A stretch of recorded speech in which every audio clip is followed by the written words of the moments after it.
حضرت لوط علیہ السلام سیدنا ابراہیم علیہ السلام کے بھتیجے تھے، اور اس سے قبل کل ہم نے ذکر کیا سیدنا اسحاق علیہ السلام کا۔ تو حضرت لوط علیہ السلام کا اسحاق علیہ السلام کے ساتھ ایک اور بھی تعلق ہے، اور وہ بہت دلچسپ ہے، اور وہ کیا ہے، اور آپ کی پیدائش سے پہلے کا ہے، اور وہ کیا ہے، وہ یہ کہ ابراہیم علیہ السلام بہت مہمان نواز تھے، اور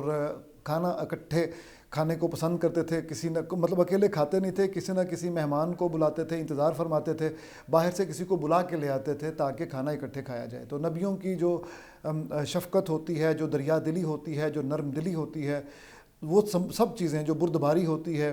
وہ ساری خصوصیات جو تھیں حضرت ابراہیم علیہ السلام میں موجود تھیں۔ تو یہاں بھی یہ ہوا کہ فرشتے آئے، انسان کے روپ میں آپ کے گھر پہنچے، اور آپ نے ان کے خدمت کے لیے، مہمان نوازی کے لیے ایک بھنا ہوا بچھڑا وہ جب سامنے رکھا تو فرشتوں نے ہاتھ نہیں لگایا، تو آپ کے دل میں ایک شک سا، ایک خوف سا لہرایا کہ وہ بشر ہونے کے ناطے بزرگ یہ کہتے ہیں کہ نبیوں کو اگرچہ خوف نہیں ہوتا، اللہ تعالیٰ کی حکمت سے اور آپ کے حکم سے ہی زیادہ تر زندگی ان کی گزرتی ہے، لیکن بہرحال اس دور میں یہ، جیسے میں نے کل بھی عرض کیا تھا، کوئکلی میں عرض کر دیتا ہوں کہ اس دور میں یہ تھا کہ مہمان کے سامنے جب کوئی میزبان شے رکھتا تھا کھانے کے لیے، اگر مہمان اس کو ہاتھ نہیں لگاتا تھا تو اس کا مطلب ہے کہ مہمان کا تعلق کسی دشمن قبیلے سے ہے، کیونکہ ایک دفعہ اس نے اگر کھا لیا تو اس کا مطلب ہے کہ وہ اس کا نمک خوار ہو گیا۔ تو جب آپ نے کسی گھر کا نمک کھا لیا ہوتا ہے تو پھر اس سے دشمنی نہیں کرتے۔ اس وجہ سے ابراہیم علیہ السلام کے دل میں یہ ایک شک سا پیدا ہوا کہ شاید یہ دشمن ہے کوئی۔ تو پھر فرشتوں نے یہ بھانپتے ہوئے کہ کوئی تذبذب میں ہے سیدنا ابراہیم علیہ السلام، تو یہ پھر خود ہی بتا دیا کہ ہم دراصل فرشتے ہم دو کام کرنے کے لیے آئے ہیں۔ ایک کام تو یہ کہ ہم آپ کو ایک بیٹے کی بشارت دینے آئے ہیں، خوشخبری دینے آئے ہیں، جو کہ سیدہ سارہ رضی اللہ تعالیٰ عنہا کے بطن سے پیدا ہوں گے۔ تو اور یہ حضرت اسحاق علیہ السلام تھے جن کا ذکر ہم نے تفصیل سے کیا کل والے ایپیسوڈ میں۔ اور دوسرا یہ کہ ہم لوط کی قوم کی طرف جا رہے ہیں، سدوم کی طرف، امورا اور سدوم، وہاں 5 بستیاں تھیں اور بڑی شاندار بستیاں تھیں، اور ایک طرف اس کے جو ہے وہ آج کا جو اسرائیل ہے، فلسطین ہے وہ ہے، اور دوسری طرف اردن ہے، اس کی سرحد پہ بڑا شاندار ایک ہرا بھرا ایک علاقہ تھا، اور عالی شان بستیاں تھیں اور کثیر مال والے لوگ تھے۔ تو سیدنا ابراہیم علیہ السلام پریشان ہوئے کہ اچھا اس بستی کو ساری کی ساری کو عذاب میں مبتلا کرنے کے لیے یہ فرشتے ہیں، جیسا کہ فرشتوں نے بتایا۔ تو حضرت ابراہیم علیہ السلام نے فرمایا کہ بھائی اگر اس بستی میں کچھ ایماندار لوگ ہوئے تو خیر، ایک طویل بحث مباحثہ ہوا، ایک ڈائلاگ ہوا، بڑا دلچسپ ڈائلاگ ہے۔ قرآن حکیم نے اس ڈائلاگ کو محبت کے ساتھ ایک مجادلے سے تعبیر کیا۔ مجادلہ مطلب ایک جدل، یعنی جنگ کسی صورت پیدا ہو گئی، جھگڑا کا پیدا ہو گیا، اور جھگڑا کیا، یہی کہ نبی کریم جو تھے حضرت سیدنا ابراہیم علیہ السلام، وہ یہ چاہتے تھے کہ انسانوں پہ عذاب نہ آئے۔ تو پھر انہوں نے بتایا کہ جناب سارے انسان ہی اس وقت بدترین گمراہی کا شکار ہیں، لہٰذا ہمیں جانے دیجیے، البتہ حضرت لوط علیہ السلام اور ان کی 2 بیٹیاں وہ گمراہی کا شکار نہیں ہیں۔ بہرحال یہ والا واقعہ یہ ہو جاتا ہے اور سیدنا ابراہیم علیہ السلام کے ساتھ۔ تو اس کے بعد پھر ہم اس طرف آتے ہیں کہ سدوم میں کیا ہوا۔ سدوم جو لفظ ہے یہ دراصل سوڈومی اسی کا ہی کی ایک شکل ہے، اور حضرت لوط علیہ السلام کی قوم میں جو کبھی گناہ پھیل چکا تھا، اس سے پہلے یہ گناہ کسی میں نہیں تھا۔ چلتے چلتے ہم عرض کرتے چلیں کہ سیدنا ابراہیم علیہ السلام تک جتنے بھی انبیاء گزرے ہیں، ان تمام قوموں میں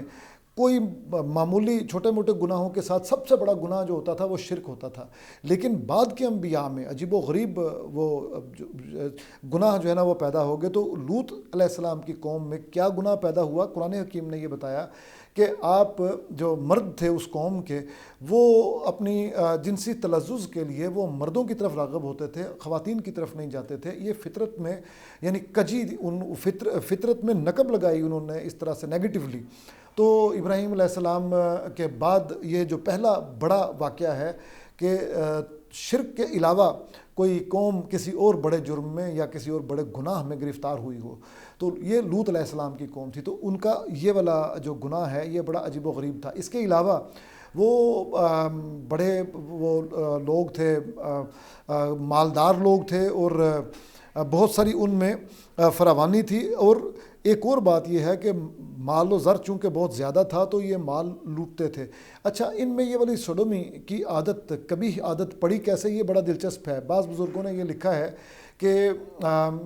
چونکہ یہ بڑی متمول بستی تھی، لوگوں کا اس بستی کی طرف رجحان تھا۔ آج بھی دیکھیں کہ جو بستی، جس بستی میں بہت زیادہ مال و زر ہوتا ہے، پیسہ ہوتا ہے، دولت کی فراوانی ہوتی ہے، لوگ ادھر آتے ہیں، جیسے کہ ہمارے لاہور شہر ہے یا کراچی شہر ہے یا جو بھی لنڈن شہر ہے، تو لوگ رزق کی تلاش میں ان علاقوں میں جاتے ہیں۔ تو یہ جو علاقے تھے حضرت لوط علیہ السلام کی یہ جو بستیاں تھیں، ان بستیوں میں صدوم کا علاقہ جو تھا، آمورہ کی بستیاں اور 5 بستیاں تھیں، تو وہ اس علاقے میں لوگ آتے تھے۔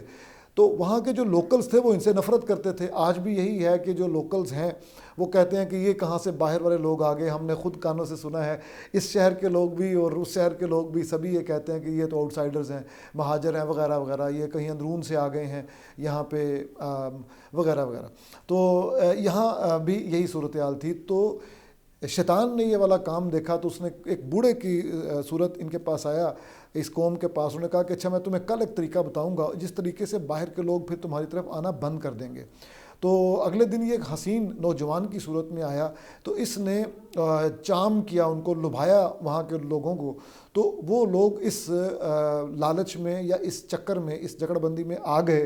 اور انہوں نے سوڈومی شروع کر دی۔ یعنی وہ جو لواطت ہے، قوم لوط کا عمل ہے، وہ جو جنسی بدفعلی مردوں کے ساتھ، یہاں سے آغاز ہو گیا۔ تو جب وہ یہ پھر اتنا پھیل گیا کہ قرآن حکیم نے یہ بتایا کہ یہ اوپنلی کیا کرتے تھے، بے شرم لوگ تھے۔ تو جب ان کو عذاب کا، ان پہ عذاب کا وقت آیا، اللہ کریم نے یہ فیصلہ کر لیا کہ بہت ڈھیل دے دی اور ایک نبی بھی مبعوث کر دیے جو ان کو درست راستے کی طرف بلاتے تھے۔ آپ اندازہ کریں جب سیدنا لوط علیہ السلام ان کو بلاتے تھے تو یہ کہتے تھے کہ ہم آپ کو بستی سے نکال دیں گے، ایسی صورتحال۔ تو مطلب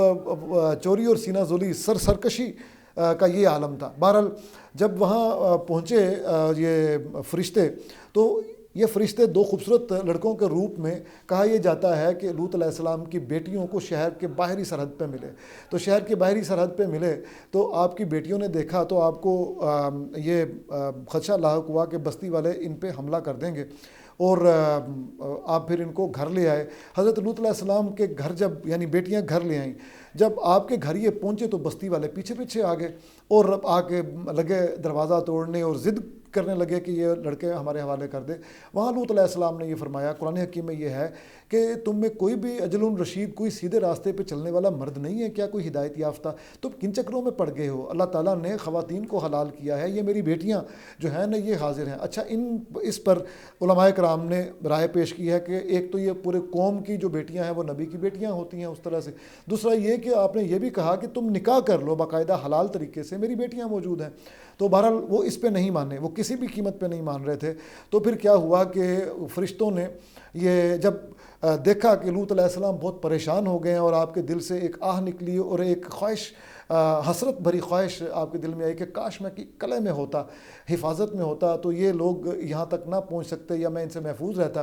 تو پھر فرشتوں نے کہا کہ حضور آپ فکر نہ کریں، آپ بے فکر ہو جائیں، صبح تک ان پر عذاب آ چکا ہوگا، یہ جو سرکش قوم ہے اور یہ جو سڈومی میں مبتلا ہیں۔ اور صبح کون سا دور ہے، قرآن حکیم کے الفاظ ہیں، صبح کون سا دور ہے، یہ بالکل قریب ہے۔ البتہ آپ اپنے یہ جو بیٹیاں ہیں ان کے ساتھ نکل جائیں بستی سے، ہاں اپنی بیوی کو ساتھ لے کے نہ جائیے گا، کیونکہ بیوی نے ہی مخبری کی تھی کہ یہ 2 لڑکے یہاں پہ ہمارے گھر موجود ہیں، تو یہ ساری قوم وہاں پہ آ گئی۔ تو اس طرح جناب قوم لوط پہ عذاب آیا۔ جب یہ نکل گئے تو شدید